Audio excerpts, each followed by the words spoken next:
तो हेलो दोस्तों, पिछली बार हमने देखा था कि मैथ्यूस की फैमिली इस रहस्यमयी शहर में फंस चुकी है, जहां रात होते ही इंसान जैसे दिखने वाले खूंखार जीव शिकार करने निकलते हैं। अब कहानी यहीं से आगे बढ़ती है। रात के अंधेरे में किसी तरह सब लोग कॉलोनी हाउस पहुंच जाते हैं। दरवाजा बंद होते ही वो डरावने जीव बाहर खड़े रह जाते हैं। और सबसे खौफनाक बात, रात में निकलने वाले ये जीव सिर्फ जानवर नहीं है, ये बात करते हैं, मुस्कुराते हैं, लोगों को बहकाते हैं और मौका मिलते ही बेरहमी से मार देते हैं। उसी दौरान सारा नाम की लड़की को रहस्यमयी आवाजें सुनाई देने लगती हैं। ये आवाजें उसे भयानक काम करने के लिए उकसाती हैं। आवाजों के प्रभाव में आकर वो टॉबी को मार देती है और क्लिनिक का दरवाजा खोल देती है।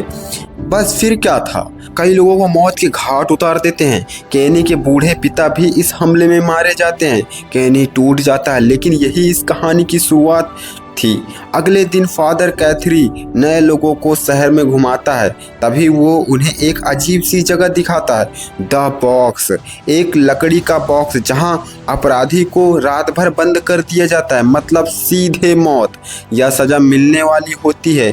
फ्रैंक को, जिसकी लापरवाही की वजह से उसकी पत्नी और बेटी मारी गई थी, बॉयड उसे बचाने की कोशिश करता है, लेकिन फ्रैंक खुद अपनी सजा स्वीकार कर लेता है।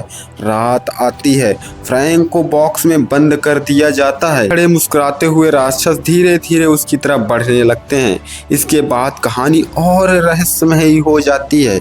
जेड, जो अभी तक इसे कोई फ्रैंक या एस्केप रूम समझ रहा था, धीरे धीरे सच्चाई स्वीकार करने लगता है। उसे अजीब अजीब विजन दिखाई देने लगते हैं, कहीं सिविल वॉर के सैनिक तो कहीं पेड़ों पर बना एक रहस्यमयी सिंबल। और यही सिंबल आगे जाकर पूरी कहानी का सबसे बड़ा रहस्य बनने वाला होता है। लेकिन दोस्तों, अभी तक तुमने चैनल को सब्सक्राइब नहीं किया तो यार जल्दी इस चैनल को सब्सक्राइब कर लो। उधर ईथन बार बार एक सफ़ेद कपड़े पहने लड़के को देखता है, the boy in white shirt में। लेकिन हैरानी की बात यह है कि विक्टर भी उसे बचपन से देखता आया है। विक्टर इस शहर का सबसे पुराना जीवित निवासी है। वो ईथन को जंगल में एक अजीब पेड़ दिखाता है, एक ऐसा पेड़ जो लोग किसी दूसरी जगह टेलीपोर्ट कर दे सकता है। अब सवाल ये था कि ये लड़का कौन है, दोस्त है या दुश्मन, किसी को नहीं पता।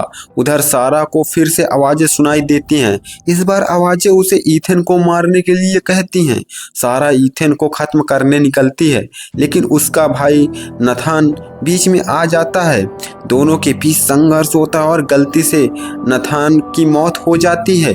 अब सारा पूरी तरह टूट चुकी थी, लेकिन फादर कैथरी को यकीन था कि ये आवाजें किसी बड़े मकसद से उसे निर्देश दे रही हैं।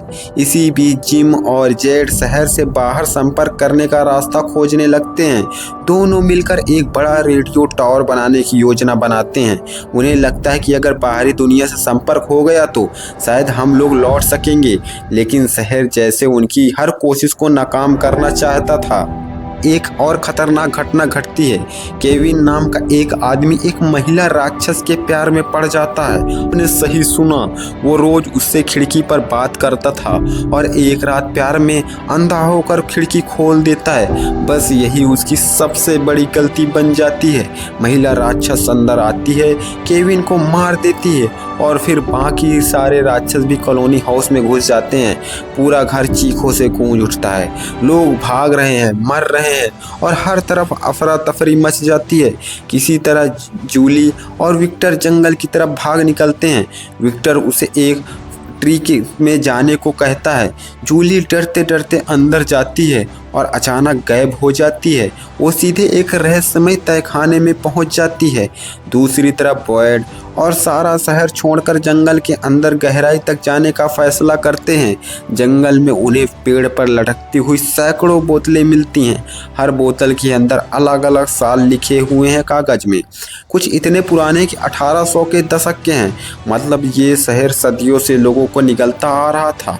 आगे बढ़ते हुए दोनों एक ऐसी जगह पहुंचते जहां विशाल मकड़ी के जाले फैले हुए हैं। बॉयड को जहरीली मकड़ियां काट लेती हैं और उसकी हालत बिगड़ने लगती है। लेकिन तभी उन्हें दूर एक लाइट हाउस दिखाई देता है, उम्मीद की एक किरण, शायद बाहर निकलने का रास्ता। तभी बॉय इन वाइट फिर से प्रकट होता है। वो सारा से कहता है कि बर्ड को ट्री में धकेल दो। सारा मजबूरी में ऐसा करती है। बर्ड पेड़ के अंदर गायब हो जाता है और खुद को एक रहस्यमय कुएं जैसी जगह में फंसा हुआ पाता है। उधर शहर में जिम और जेड आखिरकार रेडियो टावर चालू कर देते हैं। सिग्नल मिलने लगता है और पहली बार कोई जवाब देता है, लेकिन जवाब सुनकर सबके होश उड़ जाते हैं। रेडियो पर मौजूद अनजान व्यक्ति जिम का नाम लेकर कहता है, जिम, तुम्हारी पत्नी टैबिथा को खुदाई बंद कर देनी चाहिए। मतलब कोई उन्हें देख रहा था, कोई सब कुछ जानता था। और उसी वक्त टैबिथा के नीचे की जमीन धंस जाती है। वो सीधे एक अंधेरी गुफा में गिर जाती है, जहां विक्टर पहले से मौजूद होता है।